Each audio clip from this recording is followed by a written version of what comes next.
Bien, hoy vamos a continuar con la primera carta del apóstol San Juan, en el capítulo 3, en los versículos 13, pero nos vamos a enlazar desde el versículo 11, para ver algo desde lo que vimos la semana pasada. Estamos de nuevo dando el estudio por este medio, dado las circunstancias de este virus y acatando las ordenanzas del gobernador aquí de California, que dio la orden de que no hubiera reuniones donde hubiera muchas personas. Entonces estamos dando este estudio de esta manera, esperando que Dios lo bendiga y que lleguemos a todos ustedes y ser de bendición. Gracias por estar en sintonía con nosotros. Yo soy el pastor Juan Arámbula y estamos transmitiendo desde aquí de la iglesia Senda de Paz en Upland, California.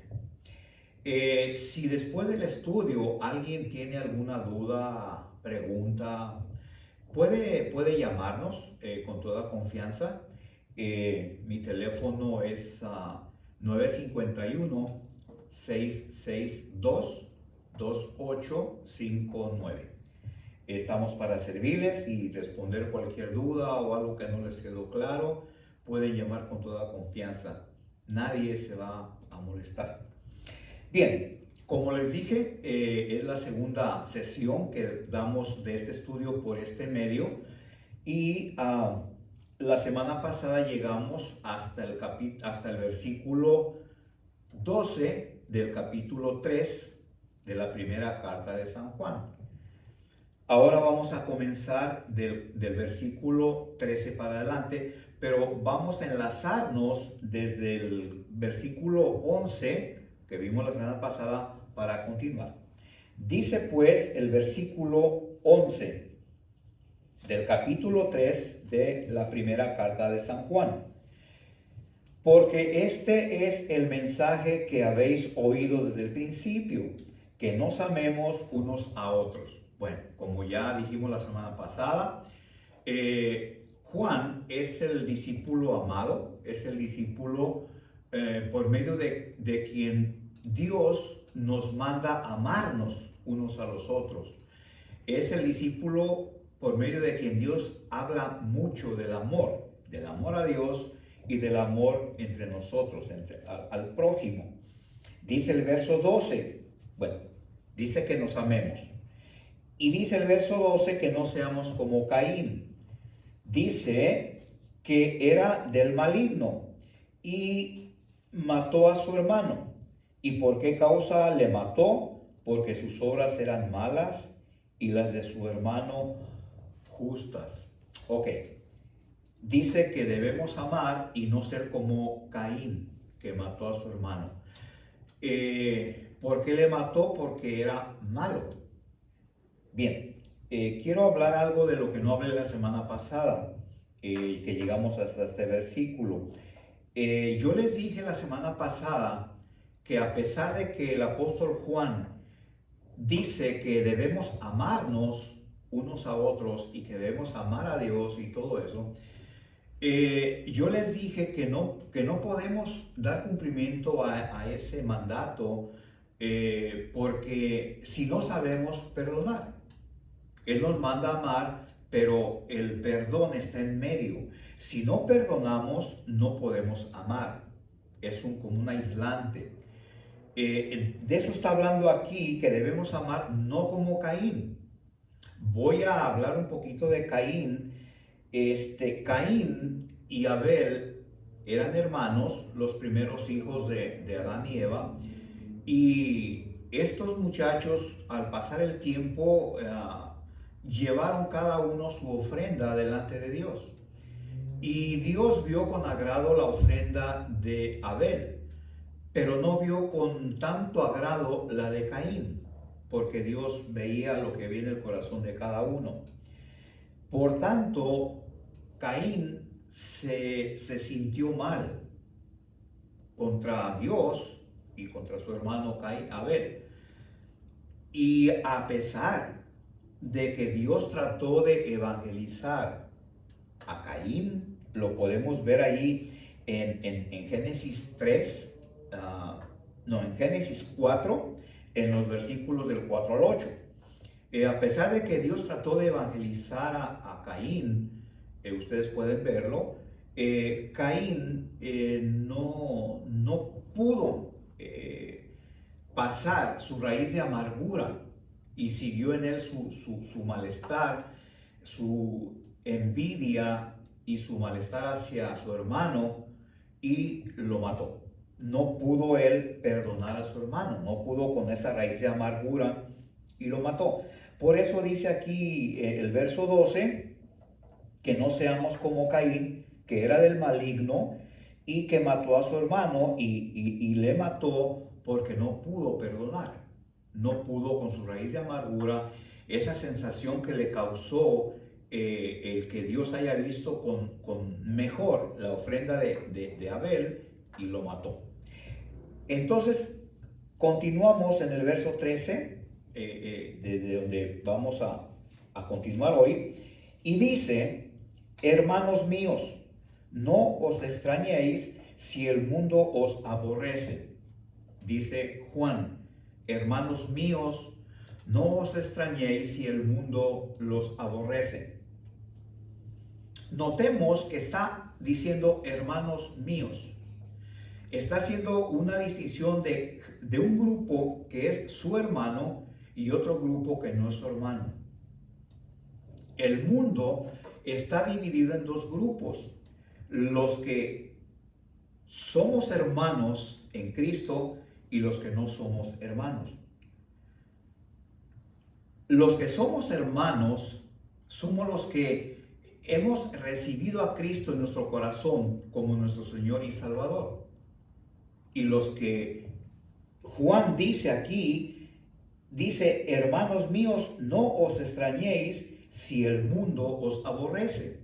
El mundo, no está hablando Juan aquí de que son los árboles del mundo, ni las montañas, ni los ríos.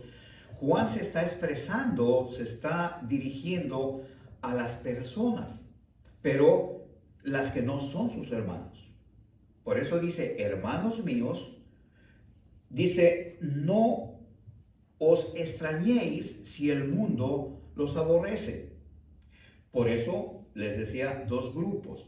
Los hermanos de Juan somos todos aquellos que nacimos muertos, como les decía la semana pasada, espiritualmente, pero llega un día en que recibimos a Cristo en nuestro corazón como nuestro Señor y Salvador y nos hacemos a partir de allí hijos de Dios. Y los que dice Juan aquí, el mundo, es el otro grupo que nació del vientre de su madre, creció y murió y nunca recibió a Cristo en su corazón. Por tanto, no recuperó la imagen de Dios, aquella imagen que perdió Adán en el huerto del Edén cuando pecó. Aquí están los dos grupos: los que son hermanos en Cristo de Juan y los que no son, es el mundo. Bien, entonces dice Juan: no se extrañen si el mundo los aborrece, o sea, si los que no son hijos de Dios. No se extrañen, es algo natural. Yo les hablé la semana pasada de este mismo asunto, de que los que hemos nacido de nuevo, los nacidos de nuevo, cuando recibimos a Cristo, somos a los que recuperamos la imagen de Dios y tenemos entonces dos naturalezas: la que teníamos antes de pecar, ¿sí? O sea, antes de recibir a Cristo Jesús, a imagen de Adán el caído, y la que tenemos luego que recibimos a Cristo, que nos hacemos hijos de Dios. Y entonces ya tenemos dos naturalezas: la antigua, la imagen de Adán, y la nueva, la imagen de Dios. Y dijimos la semana pasada que esas dos naturalezas se pelean entre sí. Lo vimos allí, si quiere usted revivir eso, en Gálatas 5:17, que hay una lucha entre las dos naturalezas. Dice: y estas dos se pelean entre sí. Dice, para que no hagáis lo que quisierais. Entonces, hay una lucha entre las dos naturalezas. La antigua, la imagen de Adán el caído, la pecaminosa, y la otra imagen, a la imagen de Dios, y estas hay una lucha. Por eso, y esos, los que nunca han recibido pues a Cristo, son los que forman lo que Juan dice aquí, el mundo. Y dice que no nos extrañemos cuando eso suceda, porque es normal que el mundo los va a aborrecer. Dice, nosotros, dice el verso 14, nosotros, hablando del mismo grupo, de esos hermanos a los que le llamó en el versículo anterior, dice, nosotros sabemos que hemos pasado de muerte a vida. Fíjese muy bien, nosotros sabemos. Juan está diciendo sabemos, no sabremos o supimos. Juan está hablando en el verso, en el verbo presente. Sabemos. Y digo esto porque algunas religiones tienen conflicto en este asunto. Ellos dicen, nos ven mal en que aseguremos que somos salvos, siendo que la Biblia aquí nos establece y nos dice que tenemos que hablar con seguridad de que somos salvos. Y muchos cuestionan esto, de que por qué decimos que somos salvos si nadie ha venido del más allá para decirnos que somos salvos. No, Dios nos lo dice desde ahorita. Fíjese muy bien lo que dice el verso 14. Nosotros, hablando del grupo de sus hermanos, los que hemos recibido a Cristo, dice, nosotros sabemos, no sabremos, que hemos pasado de muerte a vida. O sea, como les dije la semana pasada, de muerte espiritual a vida espiritual. Esto se logra recibiendo a Cristo en nuestro corazón. Dice, el verso 14, dice, ¿en qué nos distinguimos o nos damos cuenta de que hemos pasado de muerte a vida? Estar en muerte tiene que ver con estar en un estilo de vida de condenación, sin el Espíritu Santo morando en nosotros. Por eso dice, nosotros sabemos que hemos pasado de muerte a vida en que amamos a los hermanos. O sea, nosotros sabemos y debemos tener la confianza y la seguridad de que sabemos eso. Dice Juan, sabemos que hemos pasado de muerte espiritual a vida espiritual. Sabemos. Entonces, por tanto, asegúralo. Confía en ello porque es promesa de Dios. Ahora, es tan grande el asunto de amarnos los unos a los otros que Juan dice que sabemos que hemos pasado de muerte a vida en que amamos a los hermanos. O sea, es tan grande el hecho de amar que nos distingue.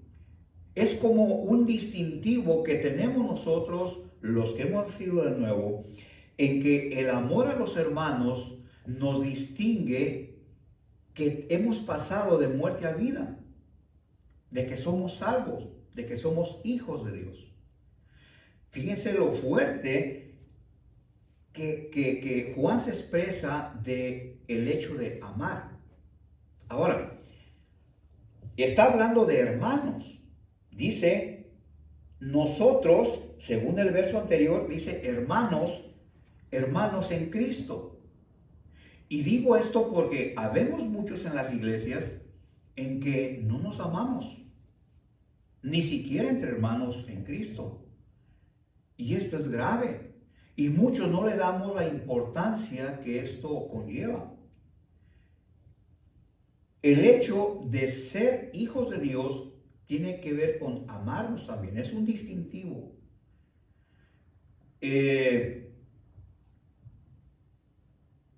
Hay muchos hermanos que no se aman, lo dije, y usted le puede preguntar a alguien, oye, ¿y cómo te cae el hermano fulano? Pues no, no muy bien. Oh, y este otro hermano, menos. Oh, de veras. Y este otro, mucho menos. No, me cae de mal. Y eso no tiene que ver con ellos.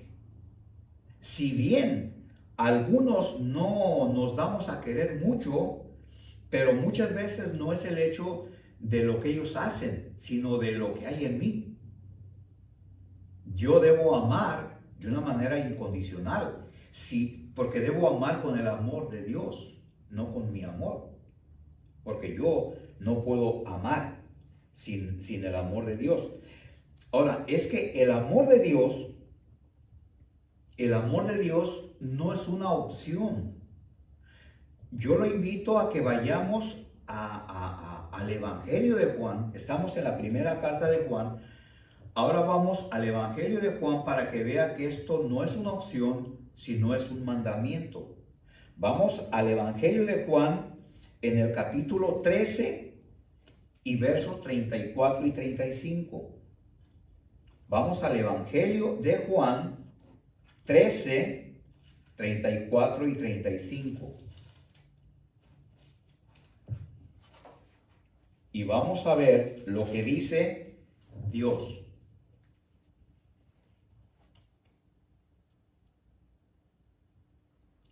Estas palabras que vamos a leer fueron dichas precisamente por el Señor Jesús cuando estuvo en vida. Dice el verso 34, un mandamiento nuevo os doy, que os améis unos a otros como yo os he amado, también os améis unos a otros. 35. En esto conocerán todos que sois mis discípulos, si tuviereis amor los unos con los otros. Entonces dice que un mandamiento nuevo os doy. No es opción, es un mandamiento. Y los mandamientos son para cumplirse. Que nos amemos los unos a otros. Dice el 35, en esto conocerán todos que sois mis discípulos. En esto. Lo mismo dice acá el apóstol Juan en la carta. Dice que nosotros sabemos que hemos pasado de muerte a vida en que amamos a los hermanos. Es un distintivo el amor que debemos profesarnos. Un amor limpio, un amor a las hermanas sin lujuria, sin sensualidad, sin esperar nada.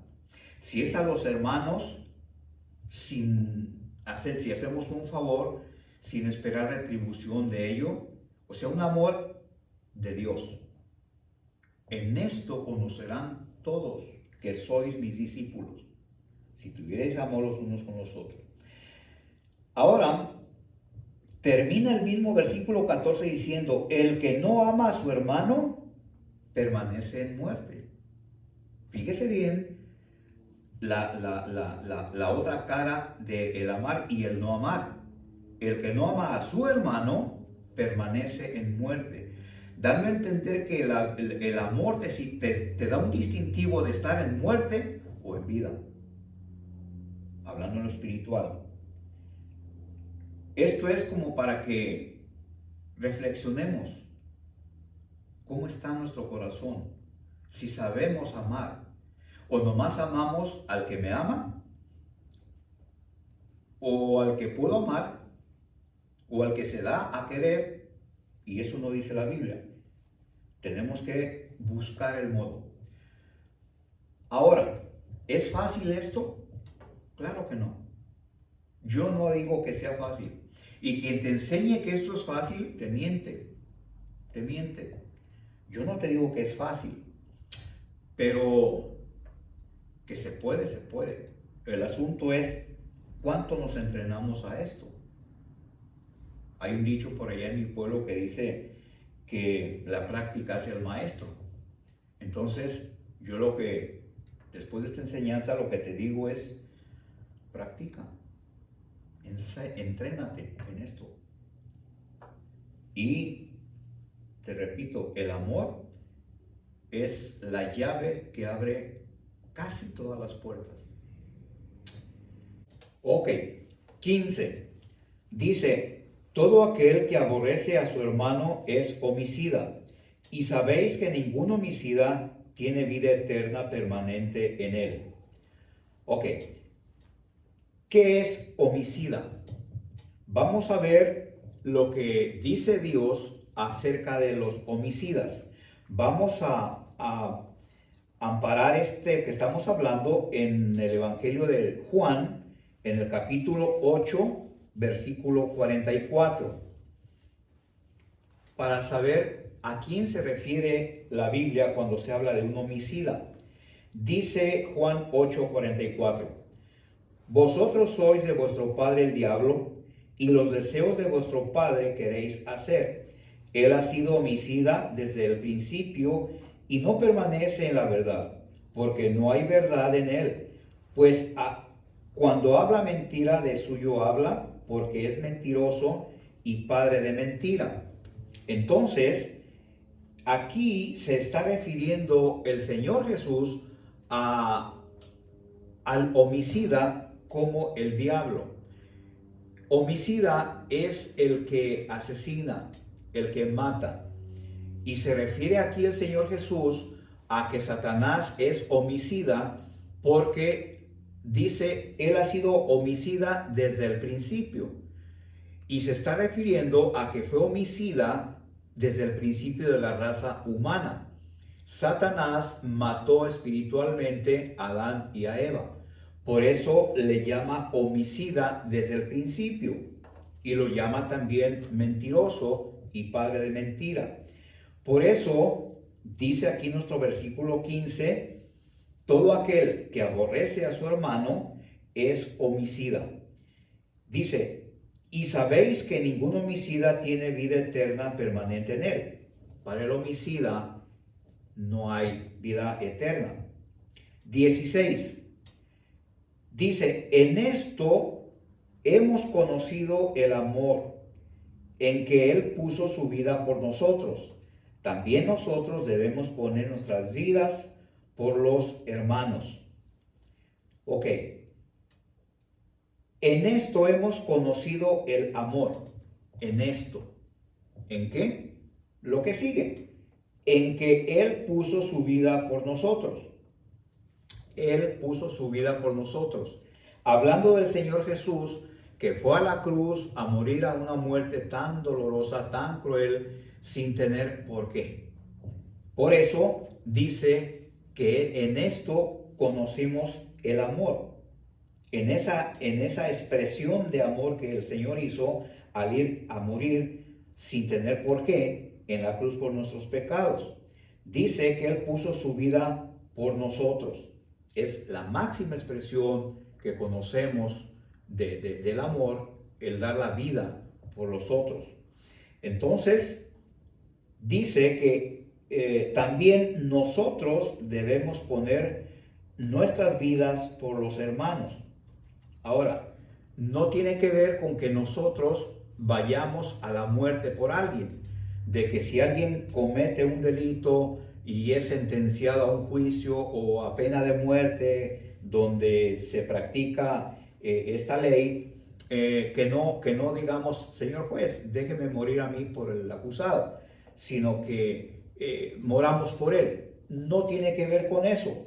Tiene que ver con que poner nuestras vidas por los hermanos, tiene que ver con estar viviendo una vida de ayuda a los demás, de servicio, de servir a los demás en cuanto nos sea posible. Dice Romanos 12:1, vamos a Romanos 12:1 para hallar un poco de entender un poco más este versículo. Dice 12:1, así que hermanos, os ruego por las misericordias de Dios que presentéis vuestros cuerpos en sacrificio vivo, santo, agradable a Dios, que es vuestro culto racional. Presentar vuestros cuerpos en sacrificio vivo es morir a la carne, es presentar vivo y morir vivo. Cuando alguien me hace algo, yo tener la capacidad de perdonar, de no sentir o guardar odio, rencor, toda raíz de amargura, tener yo el poder de sacarlo de mí para poder perdonar. Si no, como decíamos, no podemos perdonar. Veamos también otro versículo y vamos a ir a Filipenses 2. Veamos Filipenses 2 para que vean lo que nos instruye el Señor Jesús a través de Pablo cuando nos dice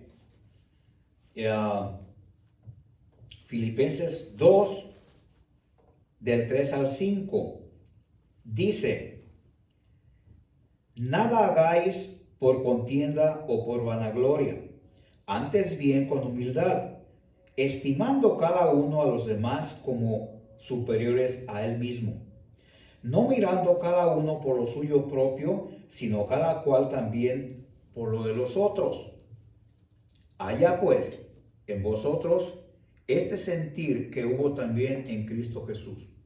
Estamos hablando pues de presentar nuestras vidas no viviendo simplemente o totalmente para nosotros, sino que también viendo por lo de los demás. Esto tiene que ver con esto que estamos viendo en el versículo 15. Dice pues que el homicida es aquel que no hace nada, que aborrece y que no hace nada por su hermano. En esto conocimos el amor, en que Él puso su vida por nosotros. Nosotros también debemos tener este sentir que le pone en nuestras vidas, pues este sentir, el hecho de no hacer siempre para nosotros, sino tener que compartir, que poder hacer por los demás. 17. Dice: pero el que tiene bienes de este mundo y ve a su hermano tener necesidad, hiciera contra él su corazón, ¿cómo muere el amor de Dios en él? O sea, no hay mucho que explicar aquí. Si tienes bienes, es lo que estábamos hablando en el verso anterior, y otro tiene necesidad, y tú no eres sensible a su necesidad y le niegas algún favor que te pidiera, entonces dice, ¿cómo muere el amor de Dios en él? O sea, mentira, no hay amor de Dios en él.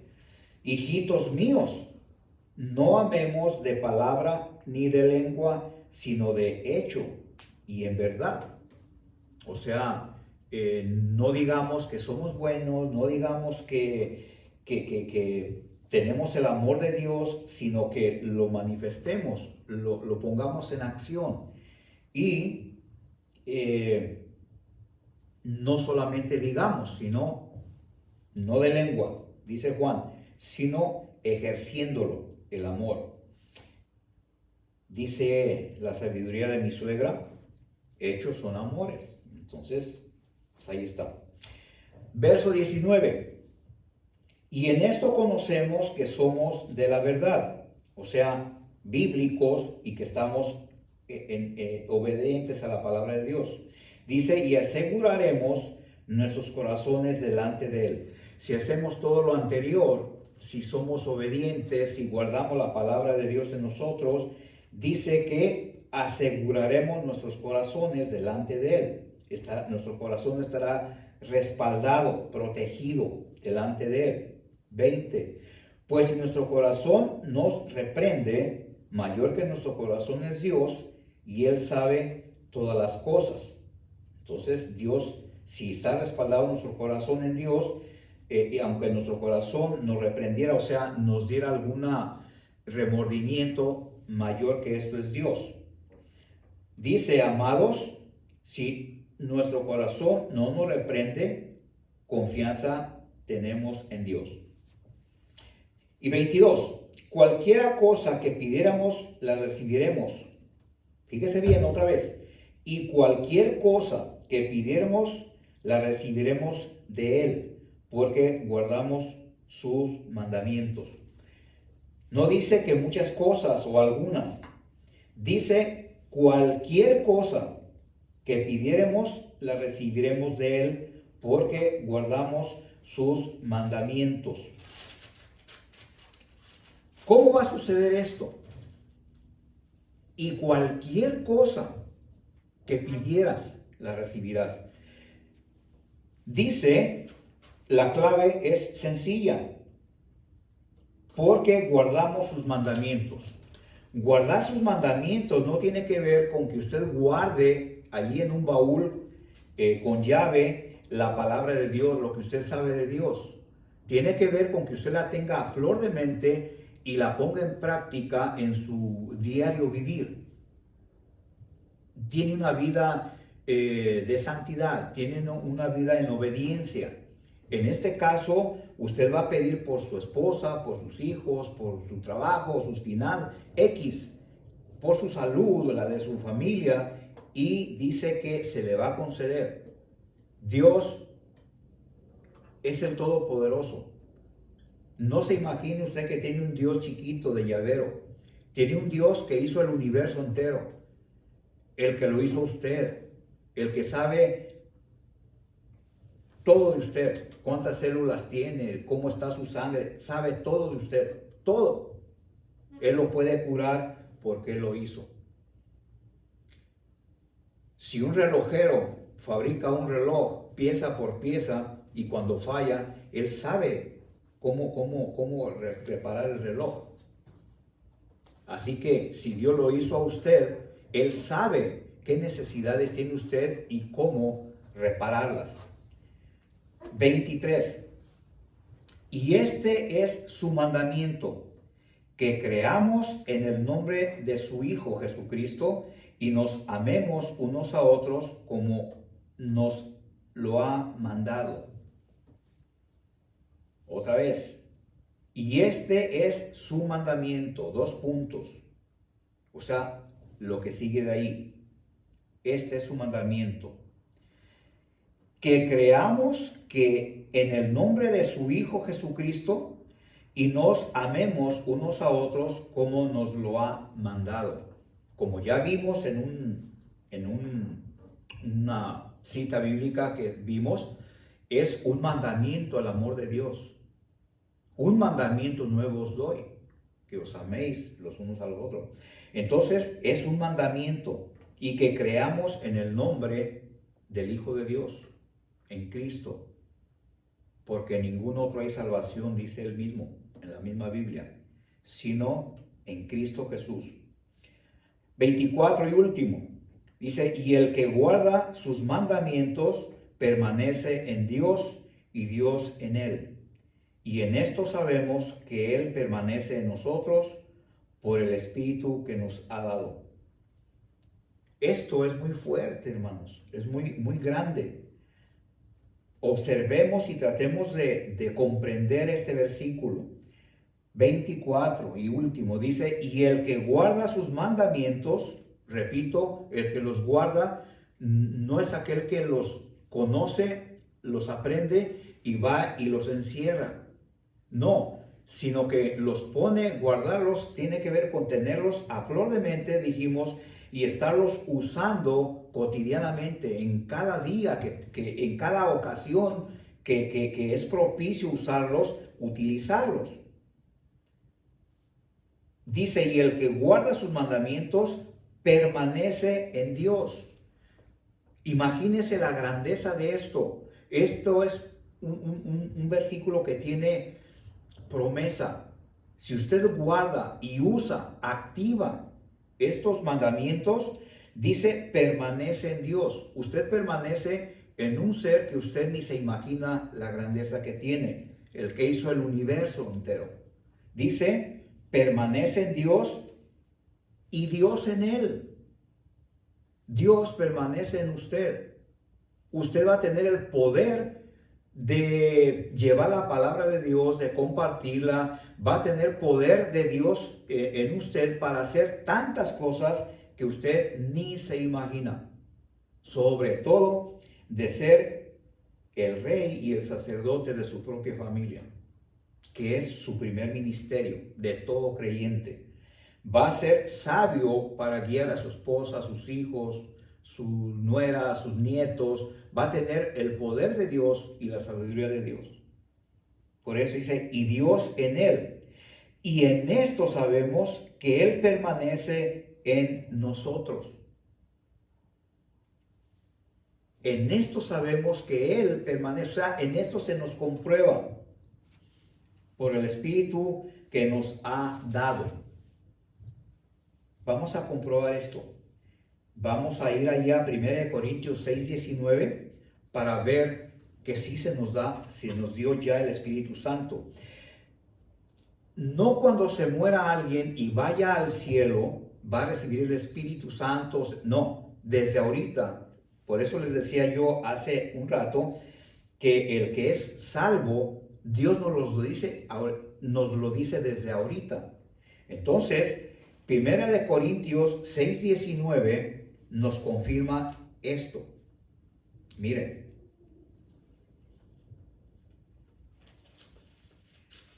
Primera de Corintios 6 y verso 19.